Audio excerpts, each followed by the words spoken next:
खबरों के निष्पक्ष विश्लेषण के लिए सब्सक्राइब करें Jantantra TV and press the bell icon. Never miss any update.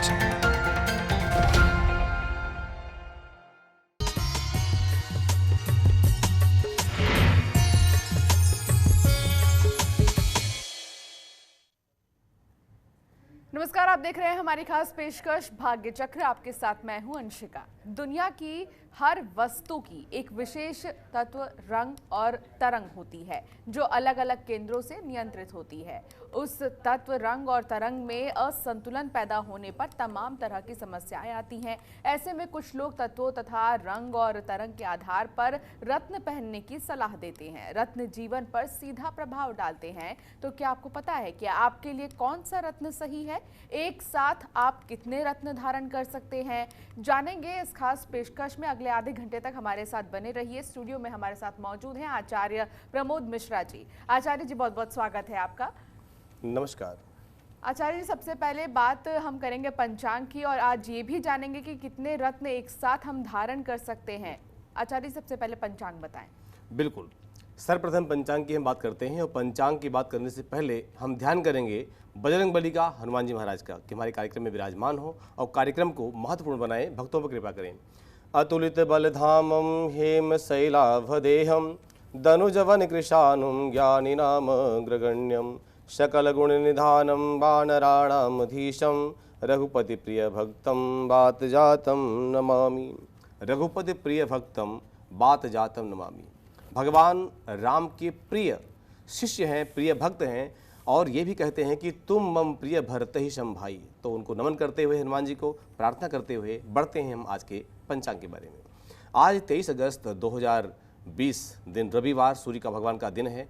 आज विशेष जानकारी आपके लिए कि आज ऋषि पंचमी है। आज सप्त ऋषियों की पूजा की जाती है। अपामार्ग एक तरह से घास होती है, उसकी दातून करते हैं और साथ में उसी से पूजा करते हैं। आज रवि योग का जो समय है वो शाम को 5:06 से लेकर के अगले दिन 5:55 तक का समय है। और ऋषि पंचमी में ऋषियों की पूजा करते करते साथ में अपनी कामनाओं के उद्देश्य को पूरा कराते हैं और ऋषियों से प्रार्थना करते हैं अपने जीवन के लिए, भक्ति के लिए, ज्ञान के लिए, वैराग्य के लिए। आपको जानकारी होनी चाहिए कि हमारे जीवन में जन्म होते ही 3 ऋण हमारे ऊपर उपस्थित होते हैं, देव ऋण, ऋषि ऋण और पितृ ऋण। जिनमें ऋषि ऋण की जो मुक्ति होती है वो आज के दिन ऋषियों की पूजा करने से ही होती है। आज संवत 2077 साके 1942 भाद्रपद मास चल रहा है, शुक्ल पक्ष। आज पंचमी तिथि शाम को 5:04 तक रहने वाली। इसके बाद षष्ठी तिथि प्रारंभ हो जाएगी। चित्रा नक्षत्र शाम को 5:06 तक रहेगा। इसके बाद स्वाति नक्षत्र प्रारंभ हो जाएगा। आज शुभ योग है जो 6:50 तक है। इसके बाद शुक्ल योग प्रारंभ हो जाएगा। चंद्र देवता कन्या राशि में विराजमान है और जिसका समय है शाम को सुबह 6:07 तक। इसके बाद तुला राशि में प्रवेश हो जाएंगे। पूरा दिन तुला राशि में ही रहेंगे।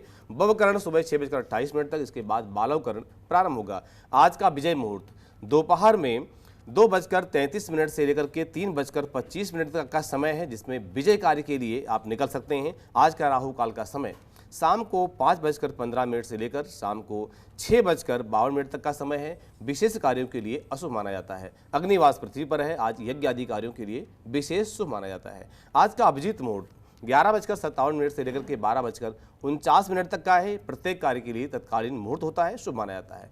आज का दिशाशूल, आप पूर्व दिशा में यात्रा बिल्कुल न करें और किसी कारणवश आपको बहुत जरूरी यात्रा करना पड़ रहा है तो पान खा करके यात्रा कर सकते हैं। जी, तो ये तो हुई बात पंचांग की और साथ ही ऋषि पंचमी को लेकर भी आपको आचार्य जी जानकारी दे रहे थे। अब बात करेंगे हम रत्नों की। आखिर रत्नों का क्या महत्व है हमारे जीवन में और कितने रत्न एक साथ हम पहन सकते हैं? आचार्य जी बताएं। बिल्कुल, रत्नों का महत्व जीवन में बहुत बड़ा होता है, जिनके माध्यम से जो लोग कहीं ना कहीं उपाय नहीं कर पाते हैं जीवन में, जन्म कुंडली के ग्रह खराब होते हैं, उनमें कोई दिक्कतें होती हैं और उनके माध्यम से कोई पूजा या विशेष उपाय या अनुष्ठानिक कार्य नहीं कर पाते हैं, उनको रत्न धारण कराया जाता है। अक्सर कई बार लोग गलतियां कर बैठते हैं कि कोई रत्न पहन रखा है, उसके साथ दूसरा रत्न नहीं पहनना चाहिए। ऐसा क्यों होता है? ऐसा इसलिए होता है कि मान लिया किसी का ग्रह सूर्य का है और सूर्य वीक पॉइंट पर है और सूर्य का रत्न माणिक होता है, रूबी कहते हैं इंग्लिश में। अगर रूबी आपने धारण कर रखा है और साथ साथ आप नीलम भी धारण कर रहे हैं तो क्या होगा? सूर्य और शनि का, क्योंकि नीलम शनि का रत्न है और रूबी सूर्य का रत्न है, इनमें आपस में मित्रता नहीं है, आपस में शत्रुता है। अब दोनों रत्न एक साथ धारण किए जाएंगे तो दोनों में एक ऐसा आपस में विवाद उत्पन्न होगा, जिसके माध्यम से जो शांति और सामर्थ्य आपको सूर्य से मिलना था वो बिल्कुल नहीं मिल पाएगा। साथ साथ शनि की दिक्कतें आपको और बढ़ा देंगी। तो यहाँ पर जो है सूर्य का रत्न जो माणिक होता है, माणिक के साथ आपको शत्रु ग्रह है सूर्य, सूर्य का शत्रु शनि हो गया, तो उसका ग्रह होता है नीलम रत्न है। साथ साथ राहु, राहु का रत्न होता है गोमेद, तो आपको गोमेद भी धारण नहीं करना चाहिए। केतु का रत्न है लहसुनिया, तो लहसुनिया भी आपको माणिक के साथ धारण बिल्कुल नहीं करना चाहिए। ऐसा करना कहीं ना कहीं आपके लिए नुकसानदायक होगा। बात करते हैं चंद्र ग्रह की। जो चंद्र देवता होते हैं उनका रत्न होता है मोती, सुच्चा मोती भी लोग कहते हैं, स्वच्छ मोती कहते हैं, सफ़ेद मोती कहते हैं, ऐसे बहुत सारे नाम दिए गए हैं। तो मोती चंद्रमा का रत्न है और मोती के साथ आपको शुक्र का रत्न यानी हीरा, बुध का रत्न पन्ना, शनि का रत्न नीलम और राहु का रत्न गोमेद, केतु का रत्न लहसुनिया, ये इतने रत्न हैं जो आपको चंद्रमा के साथ धारण नहीं करना चाहिए। अब बात करते हैं मंगल के रत्नों के बारे में। मंगल ग्रह का रत्न होता है मूंगा। अब मूंगा के साथ आपको कहीं ना कहीं जो बताया गया ज्योतिष के माध्यम से, आपको पन्ना, हीरा, गोमेद और लहसुनिया बिल्कुल धारण नहीं करना चाहिए। ऐसा करना कहीं ना कहीं आपके लिए जीवन में कष्टकारक समय दे सकता है। बुध का रत्न, बुध का रत्न होता है पन्ना, जो कि हरे रंग का होता है, बिल्कुल गाढ़ा रंग होता है इसका।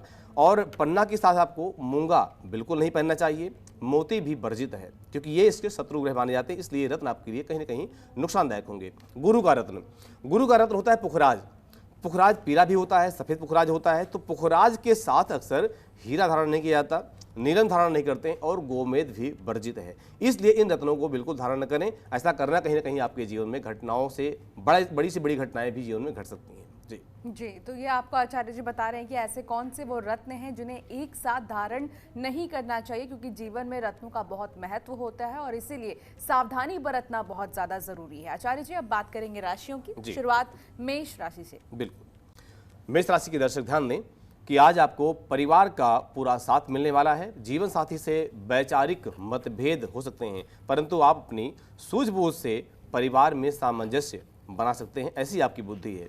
शुभ रंग गाढ़ा पीला, भाग्यांक 7। उपाय के रूप में अंगहीन व्यक्ति को भोजन कराएं। क्या न करें, आप ध्यान रखें कि किसी का पहना हुआ रत्न आपको नहीं पहनना चाहिए। हम बात करते हैं अगली राशि की, वृषभ राशि।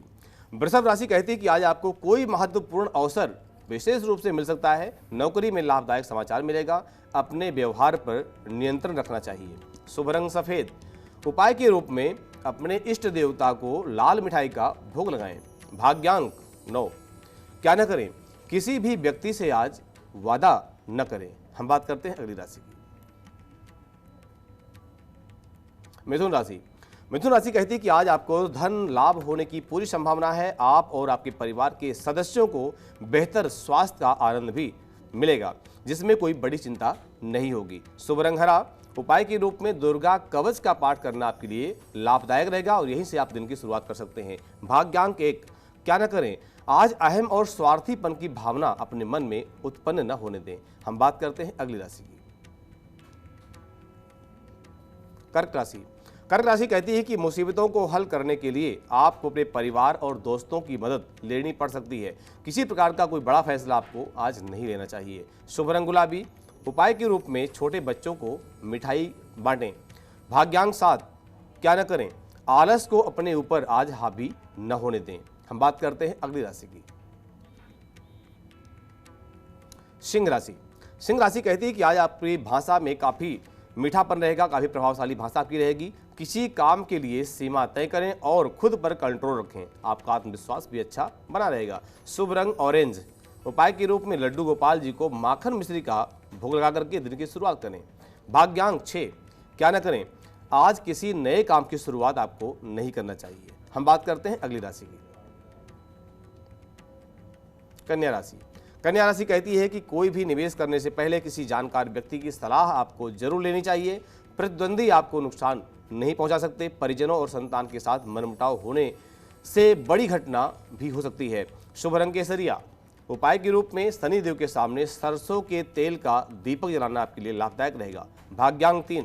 क्या न करें, इलेक्ट्रॉनिक उपकरणों से आपको सावधान रहना चाहिए। जी, तो आचार्य जी आपको राशियों के हिसाब से बता रहे हैं कि आपका दिन आज कैसा होने वाला है, और इसके साथ ही अगर आप कहीं भी सावधानी नहीं बरतते हैं तो क्या हो सकता है आपके साथ, ये भी हम आपको बता रहे हैं। तो चलिए, अब रत्नों की हम बात कर रहे थे, तो रत्नों का आचार्य जी हमारे जीवन में लाभ क्या होता है? हम रत्न पहनते हैं तो हमें क्या लाभ मिलता है? बिल्कुल, देखिए रत्न है एक सोलर सिस्टम। जैसे आप कोई सोलर लाइट लगाते हैं और उसकी ऊर्जा सूर्य की किरणों से खींच करके आपके यहाँ घर में रखी हुई बैटरी के अंदर वो ऊर्जा भरती है, बिल्कुल ऐसे ही जन्म कुंडली के माध्यम से हमें ये ज्ञात होता है कि हमारा कौन सा ग्रह कमज़ोर है। जैसे किसी का लगने से कमज़ोर होगा तो जीवन के हर प्रत्येक प्रभावों पर प्रभाव डालेगा वो और दुष्प्रभाव देगा। अगर आपका पंचमेश कमजोर है तो विद्या, विचार, पुण्य, प्रेम में दिक्कतें देगा। भाग्येश कमजोर है तो भाग्य में दिक्कत देगा। तो इन सभी पार्टों को अगर देखा जाए तो ये कमजोरियां आती हैं। अब रत्न लाभ कहाँ देते हैं? इन्हीं पर अगर लगनेश का रत्न पहना जाए तो कहीं ना कहीं बौद्धिक क्षमता बहुत अच्छी होती है, विचारधारा बड़ी अच्छी होती है, जो सामाजिक उसका संपर्क है वो भी बड़ा अच्छा हो जाता है। पंचमेश अगर है और पंचमेश कमजोर है, किसी कारणवश कमजोर है, तो पंचमेश के अगर रत्न पहने जाते हैं तो प्रेम में जीवन होता है, विद्या बहुत अच्छी होती है, विद्या का पूरा लाभ भी जीवन में बहुत अच्छा होता है। साथ साथ संतान का सुख प्राप्त होता है। अगर भाग्येश हमारा है, नवमेश हमारा है, तो नवमेश का रत्न धारण करने से हमारा भाग्य उज्जवल होता है। अब ये कमजोर है इसलिए रत्न धारण किया जाएगा। तो जो उसकी ऊर्जाएं, जो शक्तियां, जो भी तरंगें, जो भी किरणें हमारे शरीर में कमजोर होती हैं, बिल्कुल उन्हीं किरणों के माध्यम से हम वो रत्न धारण करते हैं। और जब रत्न धारण करते हैं वो कमियां हमारे शरीर में पूरी होती हैं, हमारा जीवन खिल उठता है। क्या होता है कि हमारे मान लिया किसी ने बुध का रत्न धारण किया, पन्ना धारण किया था इस उंगली, छोटी उंगली में। अब इसके कुछ पॉइंट होते हैं, नसें होती हैं जो शरीर के माध्यम से हृदय दी जाती हैं, और इन पॉइंटों के माध्यम से, इन संपर्कों के माध्यम से आपकी बुध की ऊर्जा पूरी होती है। इस ऊर्जा के माध्यम से आपका जीवन खुल उठता है और ये पूरा रत्न अपने प्रभाव आपके जीवन में दिखा देते हैं। जी, तो ये लाभ है रत्नों का, आपको बता रहे हैं आचार्य जी। एक छोटे से ब्रेक के लिए हम रुकेंगे। अगर आपके भी मन में कोई सवाल है तो स्क्रीन पर फ्लैश हो रहे नंबर पर आप कॉल करें और अपनी समस्या का समाधान जरूर सुनें। चलिए, छोटा सा ब्रेक, फौरन हाजिर होंगे।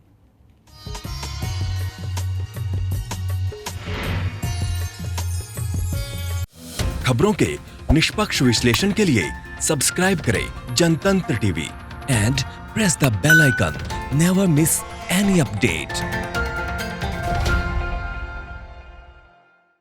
और चलिए, ब्रेक के बाद एक बार फिर आपका स्वागत है। हम बात लगातार रत्नों की कर रहे हैं और साथ ही राशियों के हिसाब से आज आपका दिन कैसा होने वाला है ये भी आचार्य जी आपको बता रहे हैं। चलिए, रत्नों की क्योंकि बात हो रही है तो ये भी जान लेते हैं कि आखिर रत्न आगे हम अगर धारण करते हैं, हीरा अगर हम धारण करते हैं तो फिर हीरे के साथ आचार्य जी हम कौन कौन से ऐसे बाकी के चीजें हैं जो धारण नहीं कर सकते, और साथ ही ये रत्न हम कितने समय तक पहन सकते हैं? बिल्कुल, देखिए अगर रत्नों की बात करते हैं भी हम, तो रत्न के बारे में जो हीरा रत्न होता है, हीरा रत्न का जो ग्रह है वो शुक्र है। अब शुक्र के साथ किन किन ग्रहों की शत्रुता है, उन ग्रहों के रत्न कौन से होते हैं, तो ध्यान देने वाली बात यही होती है कि अगर शुक्र का रत्न हीरा है तो हीरे के साथ आप क्या धारण न करें। जैसे कि हीरे के साथ आपको माणिक्य धारण नहीं करना चाहिए। क्यों? क्योंकि माणिक्य रत्न जो होता है वो सूर्य का होता है। मोती धारण नहीं करना चाहिए। मोती किसका होता है? चंद्रमा का होता है। मूंगा धारण आप न करें, मूंगा मंगल का होता है। और पुखराज भी वर्जित है, क्योंकि पुखराज बृहस्पति का ग्रह होता है, बृहस्पति का रत्न होता है। बृहस्पति की शुक्र की आपस में एकदम मित्रता नहीं है, घनिष्ठता नहीं है, इसलिए इन रत्नों को धारण न करें। हम बात करते हैं शनि के रत्न की। शनि देव के रत्न होते हैं नीलम। नीलम के साथ आपको माणिक्य यानी सूर्य का रत्न, मोती चंद्रमा का रत्न, पुखराज यानी गुरु का रत्न, इन रत्नों को आप कभी भी नीलम के साथ धारण बिल्कुल न करें। राहु के रत्न की बात करते हैं। राहु का रत्न है गोमेद।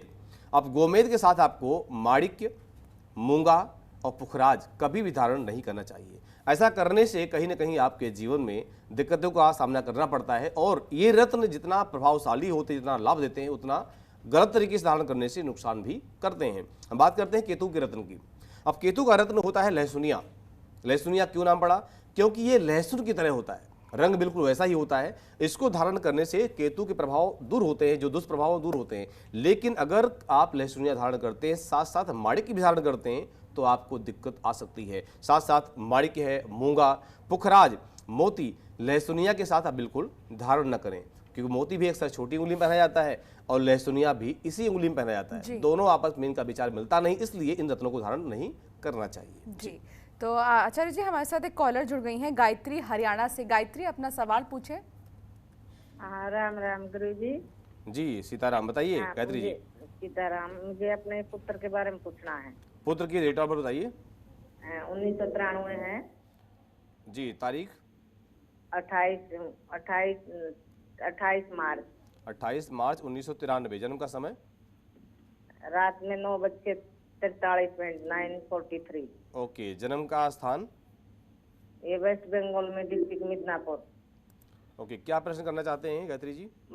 मुझे ये पूछना है जी, मेरा बेटा ना नशा करता है और इसको चोट भी लगती रहती है, मैं ऐसा क्या करूं ये नशा छोड़ दे। बिल्कुल। अभी राहु की महादशा है, शुक्र का अंतर है, तो ये तो साथ जायज़ है कि ग्रहों की दशा कुछ ऐसी ही है और जिसमें बच्चा का जो संगति है, संगति गलत हो गई है और संगति की वजह से ये दिक्कतें आई हैं क्योंकि शुक्र चल रहा है। शुक्र राहु में शुक्र है तो ये दिक्कतों का सामना तो करना पड़ रहा है आपको। ये जुलाई 2018 से विशेष रूप से चल रहा है, लेकिन आपको ये समस्या अभी जुलाई 2021 तक रहने वाली है। तो आप जो उपाय की अगर बात करते हैं तो यहाँ पर उपाय सबसे बढ़िया सटीक उपाय होता है कि नशा, जितनी नशीली चीज़ें होती हैं वो सब भगवान शिव को समर्पित होती हैं। भगवान शिव की पूजा आप इस बच्चे के उद्देश्य से करें और साथ साथ शिव सहस्त्र नाम स्तोत्र का पाठ करते हुए 1008 बेलपत्र से भगवान शिव का शिवार्चन करें। ऐसा करने से बच्चा नशे से दूर होगा और ये उपाय विशेष रूप से करें, बच्चे से भी करवाएं तो निश्चित है कि आप अपनी कामनाओं को पूर्ण कर पाएंगे। जी। तो ये आचार्य जी आपको बता रहे हैं, अगर आपकी भी कोई समस्या है तो कॉल करें और आचार्य जी से जरूर पूछें। आचार्य जी अब आगे की राशियों के बारे में बात कर लेते हैं। बात तुला राशि। खबरों के निष्पक्ष विश्लेषण के लिए सब्सक्राइब करें Jantantra TV and press the bell icon. Never miss any update.